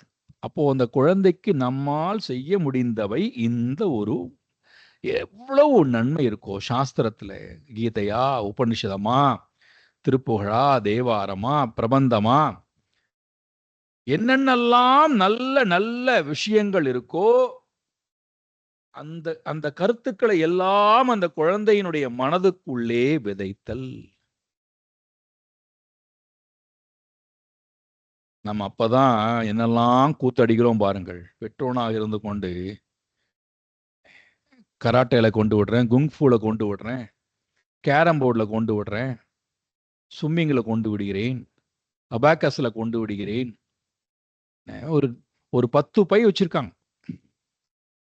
ஒவ்வொரு மணி நேரத்துக்கு ஒரு பையை எடுத்துக்கொண்டு தூங்குற நேரத்தை தவிர மற்ற நேரம் முழுக்க ரோட்லயே சுத்தி கொண்டிருக்கு அம்மா அப்பா பிள்ளை. எப்படியாவது இந்த பிள்ளைக்கு எல்லாத்தையும் திணிச்சிடணும். அது எல்லாம் 11 வயது வரைக்கும் தான். 12 வயதுக்கு அப்புறம் எல்லாத்தையும் தூக்கி கடாசிட்டு அவன் தனியா அவன் வாழ்க்கையை வாழ ஆரம்பிக்கிறான். அப்பதான் நமக்கு வலிக்கிறது.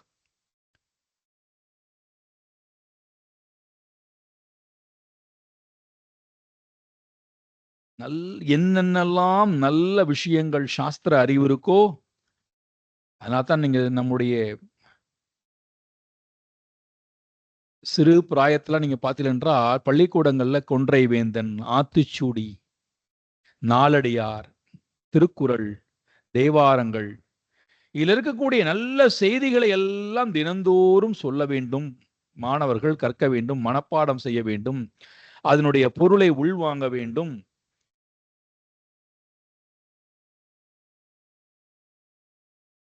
காலையில் இந்த செய்தியுடன் இறைவனுடைய பிரார்த்தனையுடன் பள்ளி துவங்கும். இதெல்லாம் எதற்கு?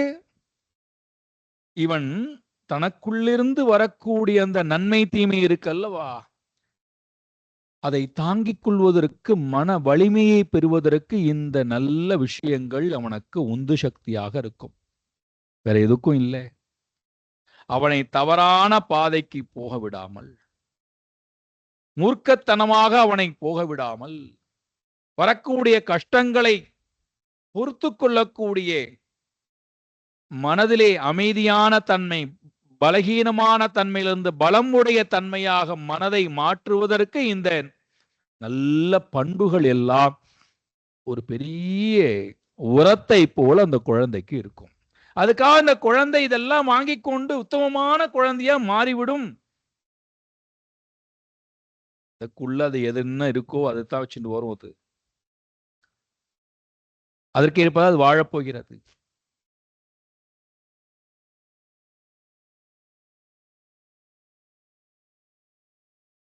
உனக்கு நான் இவ்வளவு கொடுத்தேனே, நீ ஏன் இப்படி வாழ்கிறாய்? அந்த குழந்தையிடம் கேட்க வேண்டிய அவசியமும் இல்லை. நீ இப்படி அல்லவா வாழ்ந்திருக்க வேண்டும் சொல்ல வேண்டிய அவசியம் இல்லை. உனக்கு நான் இன்னும் நல்ல விஷயம் கொடுத்திருக்கலாமே, கொடுத்திருந்தாலும் நல்லபடியா வந்திருப்பாயே என்று நம்மை நாமே நிந்தித்துக் கொள்ள வேண்டிய அவசியமும் இல்லை.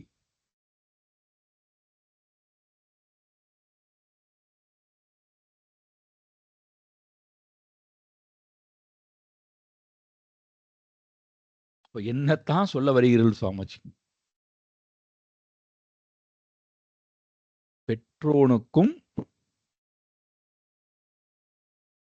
பெற்ற பொருளுக்கும் இடையிலே உண்டான உறவு முறையில இந்த பெறப்பட்ட பொருளிடத்திலிருந்து பெற்றவனுக்கு நிறைய நிறைய நிறைய இந்த பெற்றவன் நிறைய தன்னிடத்திலே நிறைய பண்புகளை சேர்க்க வேண்டிய இடத்திலே இருக்கிறான். அதை சேர்ப்பதற்காக இந்த இந்த பொருள் அவனிடத்திலே இருக்கிறது, அவனுடன் பிரயாணம் செய்கிறது. அது என்ன? அவன் வளர்த்து கொள்ள வேண்டிய பண்புகள் நிறைய இருக்கு, நிறைய இருக்கு.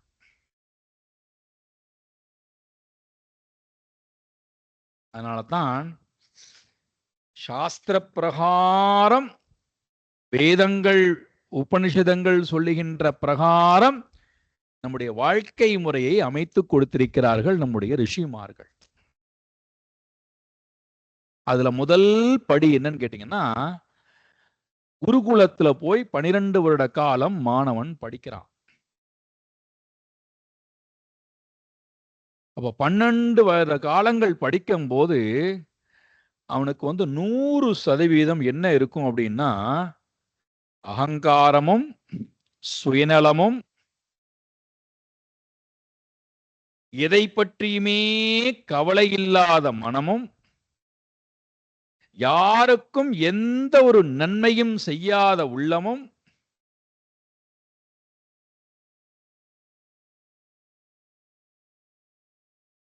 சுயநலத்தோடையே இருக்கக்கூடிய ஒரு உள்ளம்தான் ஸ்டூடெண்ட்ஸ் லைஃப்.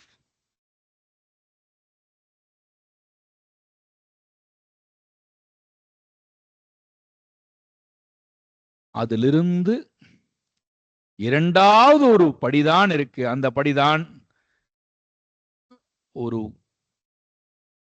ஜீவனை செம்மைப்படுத்தக்கூடிய உடல் அளவிலே, இந்திரிய அளவிலே, பிராணன் அளவிலே, மனதளவிலே, அறிவு அளவிலே, ஆத்மா அளவிலே ஒரு ஜீவனை நன்றாக செம்மைப்படுத்தி பண்படுத்தி ஒரு ஜீவனை உயர்த்தக்கூடிய ஆசிரமம் தான் கிரகஸ்த ஆசிரமம்.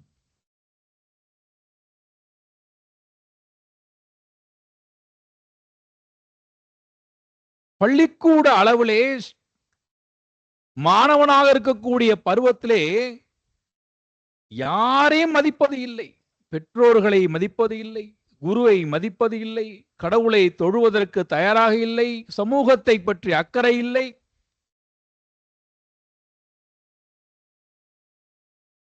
உயர்வான எண்ணங்களை பற்றியோ உயர்வான வாழ்க்கை பற்றியோ கிஞ்சித்தளவும்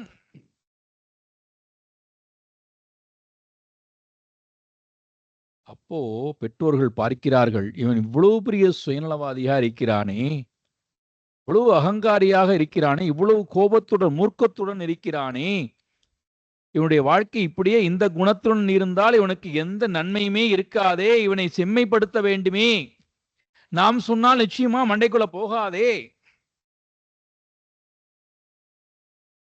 அப்ப என்ன பண்ணுவது?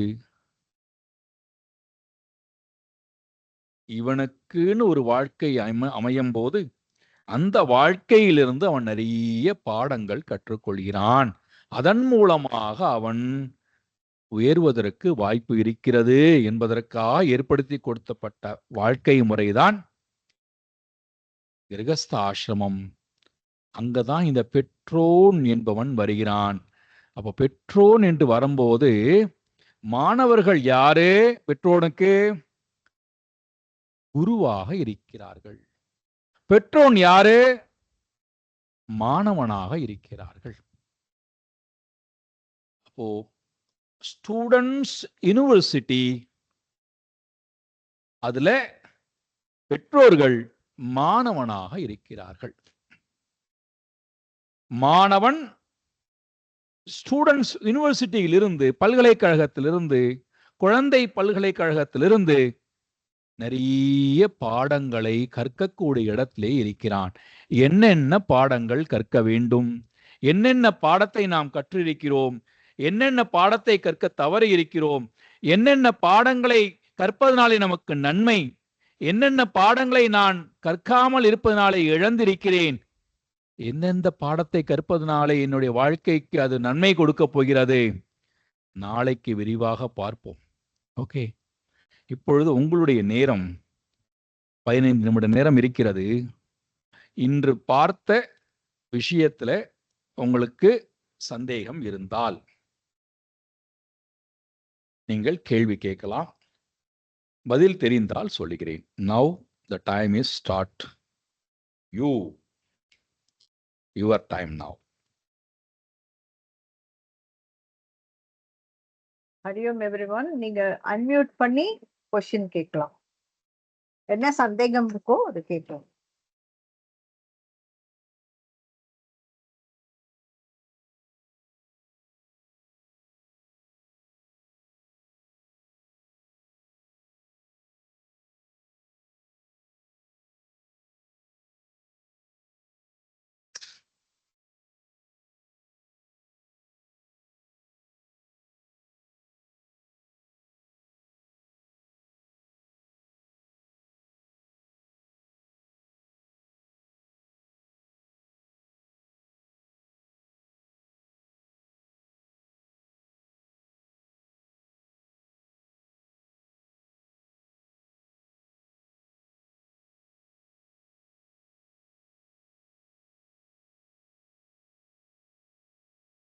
அன்மியூட் பண்ணிட்டு கேளுங்க.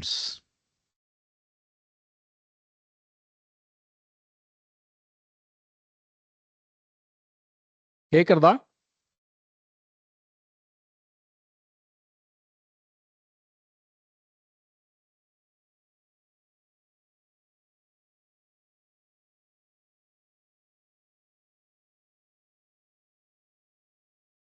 ஹரியோம். யாராவது கேள்வி கேக்குறாங்களா?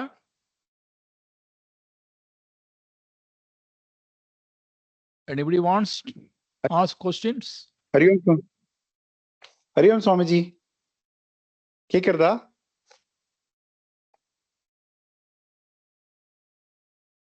சித்தார்த் கேக்குறான். கேக்குறதா? உங்களுக்கு கேக்குறதா Swamiji? Siddharth Varadan wants ask. Hariom Swamiji. Hariom கேக்குறதா Siddharth? எனக்கு கேக்குறது சுவாமிஜி. எனக்கு கேட்கல. எனக்கு கேக்குறது கேக்குறதா? சுவாமிஜி.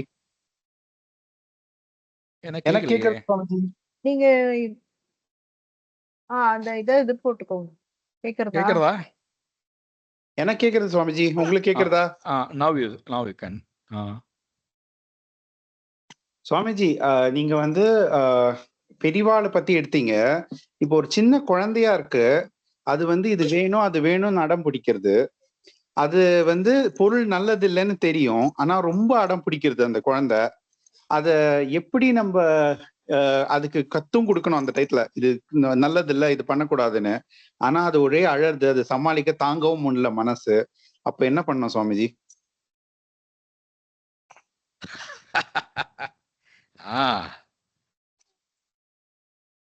இந்த இடத்துல வந்து நாளைக்கு இந்த இந்த இந்த இந்த கொஸ்டின்ஸ்க்கு ஆன்சர் வருது, இருந்தாலும் நீங்க கொடுத்துடலாம். ஓகே.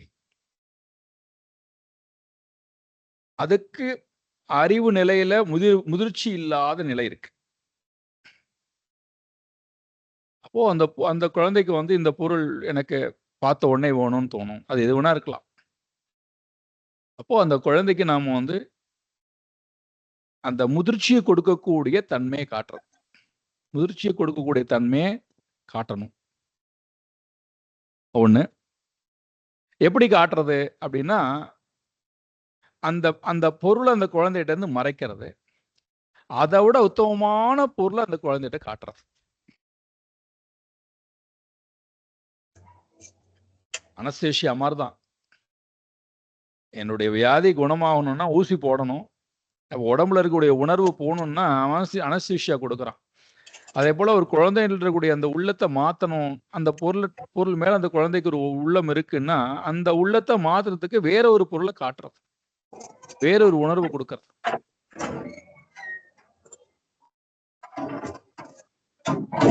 கொஞ்சம் கஷ்டம், ஆரம்ப காலத்துல கொஞ்சம் கஷ்டம், அழும், அடம் பிடிக்கும். அப்போ அந்த இடத்துல நமக்கு கொஞ்சம் பொறுமை தேவை. அவ கேட்ட உடனே நம்ம வந்து வாங்கி கொடுத்துட்டு,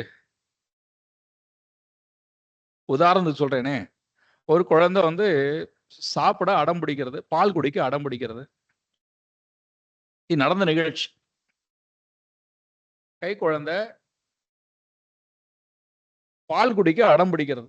அப்போ இந்த அம்மா பாட்டிக்கு வந்து அந்த குழந்தைய வந்து சமாதானப்படுத்த தெரியல, பால் கொடுக்க தெரியல. அப்போ அதுக்கு ஒரு சுலபமான ஒரு வழியை ஒன்று கண்டுபிடிக்கிறாங்க. அந்த வழியை கண்டுபிடிச்சு அது ரொம்ப பெருமையா நினைச்சுக்கிறாங்க. அந்த குழந்தை அந்த அந்த அந்த வழிமுறை வந்து அந்த குழந்தைக்கு ரொம்ப பாய்சன் அப்படின்னு தெரியல. பின்னாடி பாய்சன் ஆனதுக்கு அப்புறம் தான் ஐயோ நம்ம பாய்சன் பண்ணிட்டோமேங்கிற உணர்வு வருது. அது என்னடான்னா, சீரியல்ல கொண்டு ஒரு பாட்டை போட்டு விட்டு அந்த குழந்தைய பார்க்க வச்சு அதுக்கு அடிக்ட் ஆயிடுறது.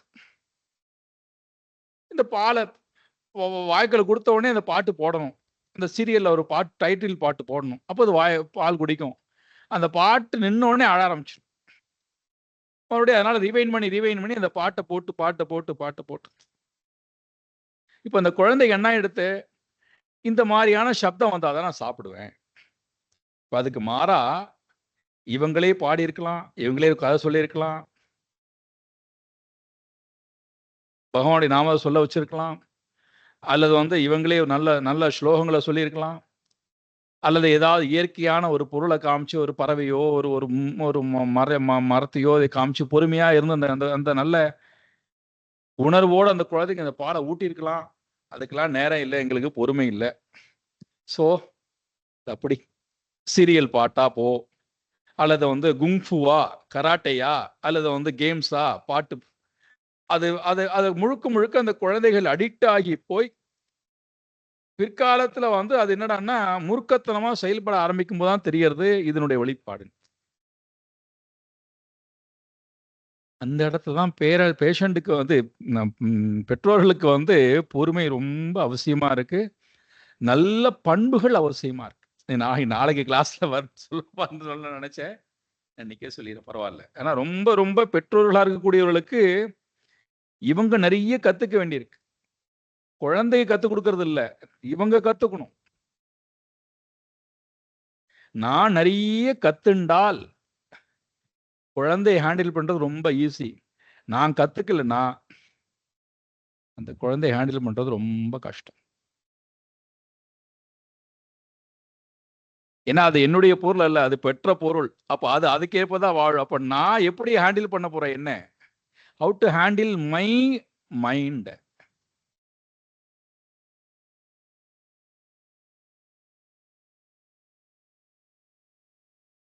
Got the point?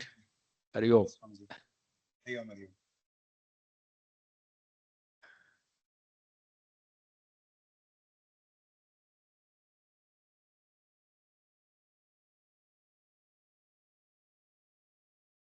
ஹரியோம். வேற யாராவது கேட்கணுமா?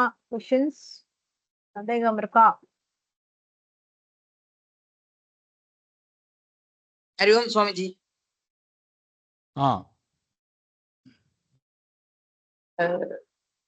சந்தேகம் ஒண்ணும் இல்ல சுவாமிஜி. ரொம்ப தெளிவா சொல்றேன். ரொம்ப நன்னா சொல்றீங்க. சந்தேகம் ஒன்றும் இப்ப கேள்வி என்ன கேட்கணும்னே தெரியல எனக்கு. ரொம்ப நன்னா, எந்த குழப்பமும் இல்லாம ரொம்ப தெளிவா சொல்றேன் எல்லாத்தையுமே. கிரகஸ்தாசிரம்ங்கிறது ஆக்சுவலா ஒரு லேர்னிங் ப்ராசஸ் தான். அது நான் புரிஞ்சுட்டது. இப்ப நிறைய கத்துக்கிறோம். குழந்தைகளை வச்சு நம்ம நிறைய கத்துக்கிறோம். ஃபர்ஸ்ட் நம்ம என்ன ஒரு ஃபுல்லா என்ன புரிஞ்சுட்டு இருக்கேன்னா, குழந்தைகளை வச்சு நம்ம நிறைய கத்துக்கிறோம். நம்ம முதல்ல பேரண்ட்ஸ் வந்து ஒழுங்கா இருக்கணும். இப்ப அவ புரிஞ்சுக்கிற ஸ்டேஜ் வரைக்கும், அவ புரிஞ்சுக்கிற ஸ்டேஜ் வர்ற வரைக்கும், அந்த வயசு அவளுக்கு ஆற வரைக்கும் நம்ம வந்து ரொம்ப தெளிவா சில நல்ல விஷயங்களை நிறைய பண்ணணும். குழந்தைகளுக்கு ஃபீட் பண்ணணும். நல்ல விஷயங்களை, நாலேஜ் நிறைய ஃபீட் பண்ணணும் குழந்தைகளுக்கு. ரொம்ப நன்னா புரியுது சுவாமிஜி. ரொம்ப நன்னா இருக்கு. ரொம்ப தெளிவா நன்னா சொல்றேன். எந்த சந்தேகமும் எனக்கு இது வரைக்கும் இல்ல. ஹரி ஓம் சுவாமிஜி.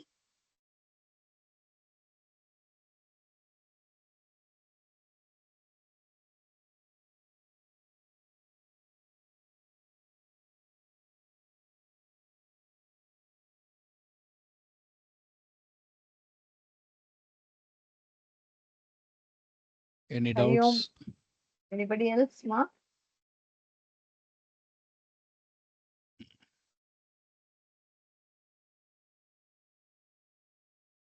எல்லாரும் பர்சனலா உங்களுக்கு அனுப்ப போறா சுவாமிஜி. எனக்கு இந்த சந்தேகம் அந்த சந்தேகம் கேட்க போறா. Okay okay. உங்களுக்கு வந்து சுவாமிஜி என் பேர் குமரனுங்க.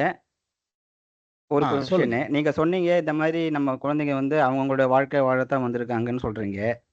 அப்போ அவங்க ஒரு குழந்தை வந்து சொன்ன பேச்சை கேட்கல, இல்லை நம்ம நல்லா படிக்கலைன்னா அவங்களுடைய படிக்க வைக்கிறதும் நல்ல வழிபடுத்துறதும் பெற்றோருடைய கடமை தானே. அதை செய்யாம எப்படி அப்படியே விட்டுட முடியும்? நிச்சயமா, அதெல்லாம் ஒண்ணுமே சொல்லலையே, செய்ய வேண்டாம் எதுவுமே சொல்லலையே. நீங்க எடுக்க வேண்டிய முயற்சி தான் சொல்லிட்டேனே. ஒரு மரத்துக்கு, ஒரு விதைக்கு என்ன தேவையோ எல்லா முயற்சியும் எடுக்கிறீங்க. அந்த முயற்சி எடுக்க வேண்டாம் சொல்லவே இல்லையே. Okay okay okay. நீங்க முயற்சி எந்த முயற்சி எடுக்கணும், எடுக்க பட் வேண்டாம் பலன் அப்படின்னு சொல்லவே இல்லையே. அதனால மாறிடுவான்ற எண்ணம் வரக்கூடாது. அது என்ன ஆ, இருக்கோ அது ஏத்துக்கணும். நான் உனக்கு சோறு போட்டேன், உனக்கு நான் துணிமணி வாங்கி கொடுத்தேன், உனக்கு நான் நல்ல ஸ்கூல்ல சேர்த்தேன், நல்ல டீச்சர்கிட்ட கொண்டு விட்டேன், நல்ல உனக்கு எஜுகேஷனை கொடுத்தேன், உனக்கு நான் உனக்கு இவ்வளவு டைம் கொடுத்தேன், உனக்காக என் வாழ்க்கையை உனக்கு நான் அர்ப்பணிச்சிருக்கேன். பட் நீ ஏன்டா அப்படி படிக்க புலம்ப மாட்டேங்கிற, தேவையில்லை. எப்படி படிக்கிறேன்? ஓகே ஓகே, புரிஞ்சுது சார், புரிஞ்சுது. ஆ ஆ அது ஏத்துக்கணும். அது என்ன வருதோ அது ஏத்துக்கணும். நம்மளால முடிஞ்ச எல்லாத்தையும் செய்யணும். பட் அது என்ன See, வருதோ இதுல அது ஏத்துக்கணும். மனப்பக்குவம் ரொம்ப வரணும். முக்கியம் என்னன்னு கேட்டீங்கன்னா, நீங்க வந்து இன்னொரு ஜீவனை பார்க்கறதுக்கு வரல, உங்களை சரிங்க. பார்க்க வந்திருக்கிற அந்த ஜீவன் மூலமா. So they are your mirror. நாளைக்கு ஓகேங்க. தான் நாளை டிஸ்கஷன், அதே ரொம்ப முக்கியமான டிஸ்கஷனே அதுதான். அந்த குழந்தை வந்து உங்களுக்கு ஒரு மிரர். சரிங்க. ஆ புரிஞ்சது. ஆ thank you thank you. Thank you.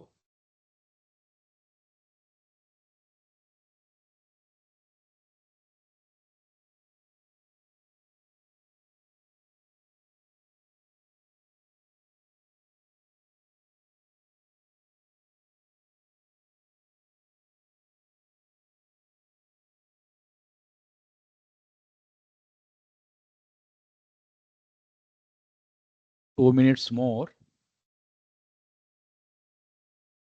Anybody wants ask questions?